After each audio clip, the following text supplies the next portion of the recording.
Rise from your grave. Rise from your grave and rescue my daughter. Or in the Sega Genesis version, Rise from your grave.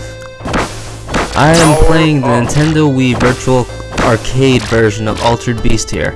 And let me say, I love this game with all my heart. It was my favorite back in the Genesis, and up until a few years ago, I didn't even know there was an Altered Beast Arcade, which came prior. Go figure. In any case, so you're aware I'm currently playing this game with some changed settings. There are 250 lives set to start with, free play, not like I needed all those lives. 5 power cells of life, but to make things fair, I put it on very hard, which is the hardest difficulty you can play this game on. The story is simple, really. Zeus has risen you, an unnamed warrior, back to life. If I had to name him, it would be He-Man, like He-Man in the Masters of the Universe. Yeah, that's a kick-ass name. Anyway, you go on this adventure toward the evil plan of Neph, which I'm not really sure where that name comes from, Neph. I never heard of it in terms of Greek mythology or anything like that. But Neph basically kidnaps Zeus' daughter to turn her into a bird for some bizarre evil plan to take over the world, I guess, unleash hell. I'm not fully sure what the story is to this game. In fact, I'm not even sure if there is a story. You have 3 buttons to play with: punch, kick, and jump. The controls are simple, so there's no reason you can't play this game. It's easy to pick up and play whenever you want to. The game isn't that long either. It consists of 5 levels where your beefcake He-Man wannabe goes through fighting evil monsters and zombies and bugs. Level 3 is the most interesting to me because you fight giant bugs. It makes no sense to like zombies and stuff. It's kind of interesting, really. Truthfully, all the stages in the game confuse me. Stage 1 has you in the cemetery, which makes sense since you just came back to life. Stage 2 has you in the swamp area of some sort. I think it's a swamp. I'm not sure what else we can call that. But I'm not really sure if swamps have dragons coming from the ceilings and whatever, Stage 3 is a cave, as I said before. That's kind of interesting. But things you'd see in a cave like small bugs and maybe a turtle. I'm not sure why a turtle's in there. It makes sense, sort of. Cave.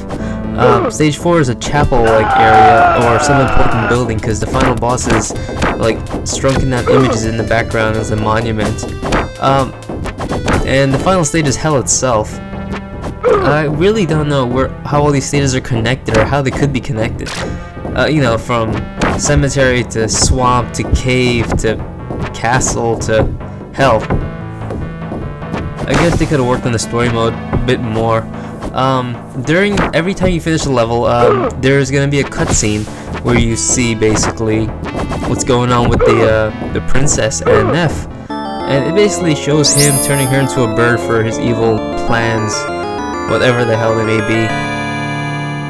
So yeah, not much to say about story. You're totally assuming what's going on, really. The music in this game is very good and it's very memorable, especially when you transform. It just kicks so much ass. Here, listen.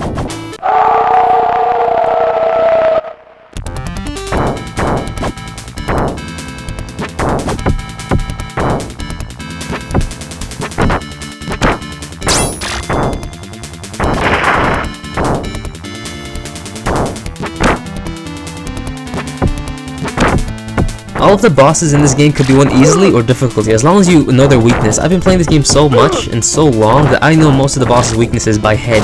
The first boss you can just crouch and shoot the hell out of. The second boss you get into the right position and you start zapping his main eyeball. It'll take him out in like 2 seconds flat. It's insane, it's crazy. The third boss, this actually varies from the Genesis version, because the Genesis version you can just keep pressing like I think it's A on the Genesis version, and he'll start jump rolling into the boss, which will eventually kill him. But on the arcade version, you have to use your crouch and use your the mouth blast, which I think is B.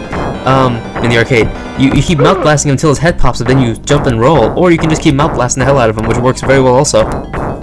The fourth boss, oh my god, I can never beat the fourth boss in the Sega Genesis version, but oddly enough, he's much easier in this game. In Genesis, I used to go behind him and keep pressing the A to zip up and down as a tiger. But in the arcade, I found it more useful to just crouch and punch the hell or shoot the hell out of him when he gets close. it works surprisingly. I'm surprised I beat him so quickly and on very hard. The last boss is I'm not really sure what to say about the last boss.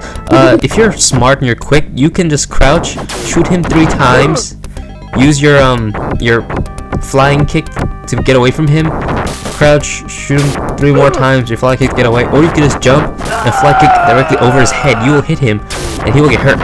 It'll take a bit longer this way, but it's like almost guaranteed you will not get hurt at all, which I do show some of right here. I may be biased by saying this, but because I love this game so much, it's getting a 10 out of 10. And the ending itself is hilarious. I won't spoil it, but let's just say the ending will make you wonder a bit. I always recommend this game to everybody because I think this game deserves to be played at least once and beaten at least once. The ending is just so amazing, and the music too.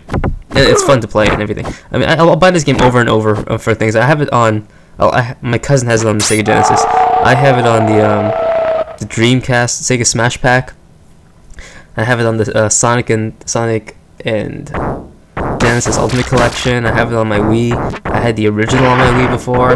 It's, you know, I'm just a huge fan of this game. It's a great game. You should play it. You should buy it. You should own it. You should have this game. Oh, also, for you to have this game, you must purchase this on the Nintendo Wii shop channel under Nintendo Wii Virtual Arcade for 1,000 points, which translates to $10. Which I don't think is so bad, but then again, you can get this and so many other games for like $50 on the Sonic and Sega Ultimate Genesis Collection for the PS3 or Xbox. But regardless, you should get this game. Definitely.